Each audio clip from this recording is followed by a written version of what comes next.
सूबे में तीसरी बार सत्ता पर काबिज होने के लिए बीजेपी ने अभी से प्लानिंग शुरू कर दी है। बीजेपी की प्लानिंग में अब उन सीटों पर फोकस है जहां वो पिछले विधानसभा चुनाव में हार गई थी। अब इन सीटों को 5 कैटेगरी में बांटकर बीजेपी ने जीत की रणनीति भी तैयार कर ली है।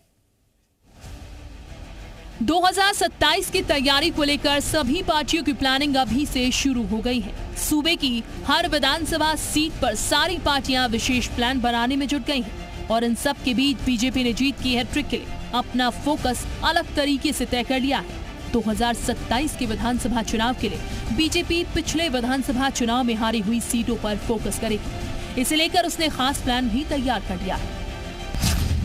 बीजेपी ने 2022 में हारी हुई सीटों को 5 कैटेगरी में बांट दिया है। जिन सीटों पर पार्टी दूसरे नंबर पर रही उसे ए कैटेगरी में रखा गया है। ए कैटेगरी वाली सीटों पर अभी से पन्ना प्रमुख को सक्रिय करने की योजना है। जहां बीजेपी तीसरे नंबर पर रही वो सीट बी कैटेगरी में है। इन सीटों पर संभावित प्रत्याशी के दावेदारों की रिपोर्ट तैयार की जाएगी। साथ साथ लगातार पदाधिकारियों की बैठक कराई जाएगी। सी कैटेगरी में मैनपुरी, रायबरेली, आजमगढ़ जैसे जिलों की सीटें शामिल हैं, जहां पर सपा या कांग्रेस का प्रभाव पहले ज्यादा रहा है। उन सीट पर लगातार केंद्रीय पदाधिकारियों को एक्टिव रखा जाएगा। डी कैटेगरी में बीजेपी ने उन सीटों को रखा है जो 2022 में तो बीजेपी हार गई थी लेकिन उपचुनाव में जीत गई थी।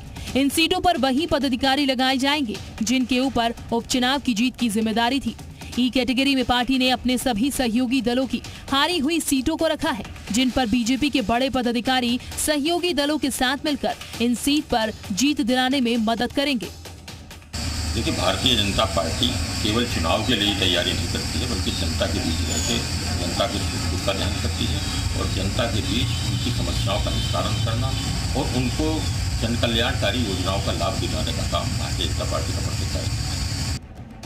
एक तरफ बीजेपी नए सिरे से प्लानिंग को अमली जामा पहनाने में लगी है तो दूसरी तरफ विपक्षी दल कह रहे हैं कि जनता बीजेपी की हर कैटेगरी को नकारने वाली है। 22 के आधार पर 27 की सीटों का आकलन एबीसीडी कैटेगरी नहीं हो सकती क्योंकि जनता बीजेपी से नाराज है, क्योंकि जितने वादे किए गए थे सब भाजपा से नाराज है। सिर्फ और सिर्फ धार्मिक ध्रुवीकरण का एजेंडा भाजपा चला रही, जिससे जनता का भला होने वाला नहीं। इसलिए 2027 में इस कैटेगराइजेशन से भाजपा को कोई फायदा नहीं होगा।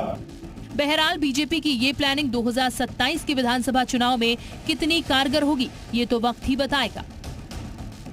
बीजेपी का ये master plan A, B, C, D, E category में बांटा गया है, जिसमें हारी हुई सीटों को लेकर बीजेपी नई स्ट्रेटजी बनाएगी और उसी के तहत 2027 के विधानसभा चुनाव में उन सीटों को जीतने की तैयारी कर रही है।